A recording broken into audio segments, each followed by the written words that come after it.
नमस्ते दोस्तों। कर्म क्या है, गौतम बुद्ध की कहानी आइए सुनते हैं।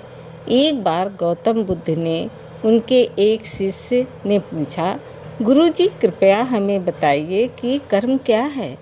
गौतम बुद्ध ने अपने शिष्य से कहा कि कर्म को समझने के लिए मैं तुम्हें एक कहानी सुनाता हूँ। इस कहानी से तुम समझ जाओगे कि कर्म क्या है।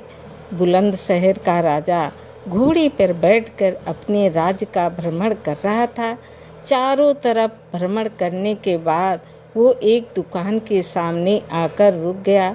रुकने के बाद राजा ने अपने मंत्री से कहा कि मंत्री जी, मालूम नहीं क्यों लेकिन लगता है कि इस दुकानदार के लिए कल ही फांसी की सज़ा सुना दूं, इसे मृत्यु दंड दे दूं। मंत्री राजा से इसका कारण पूछ पाते इससे पहले राजा आगे बढ़ गए।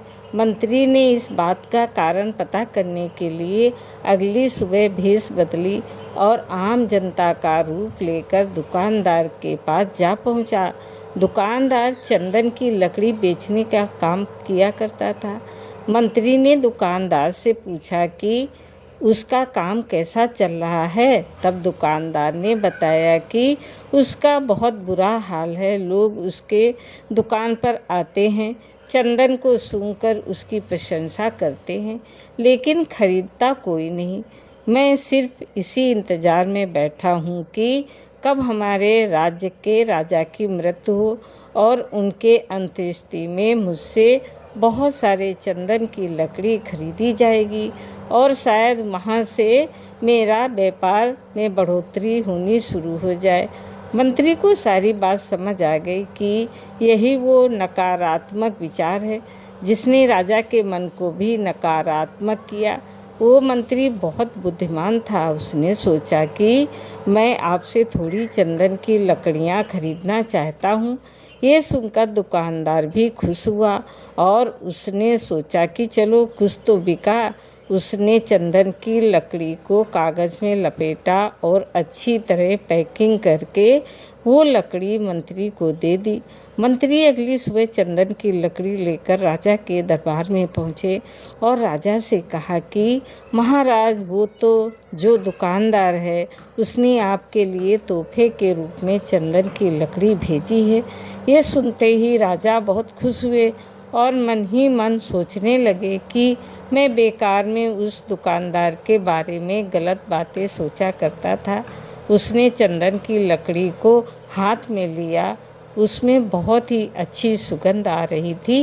राजा इससे बहुत ही खुश हुए और उन्होंने दुकानदार के लिए मंत्री के हाथों सोने के सिक्के भिजवाए। उसी आम जनता का रूप लेकर मंत्री अगले दिन सोने के सिक्के के साथ दुकानदार के पास पहुंचा। दुकानदार बहुत खुश हुआ और उसने सोचा कि मैं राजा के लिए कितनी गलत बातें सोचा करता था। राजा तो बड़े दयालु हैं। ये कहानी जब ख़त्म हुई तब गौतम बुद्ध ने अपने शिष्य से पूछा कि अब आप बताइए कि कर्म क्या है। शिष्य ने उत्तर देते हुए कहा कि शब्द ही हमारे कर्म हैं। हम जो काम कर रहे हैं वही हमारे कर्म हैं। जो हमारी भावनाएं हैं वही हमारे कर्म हैं।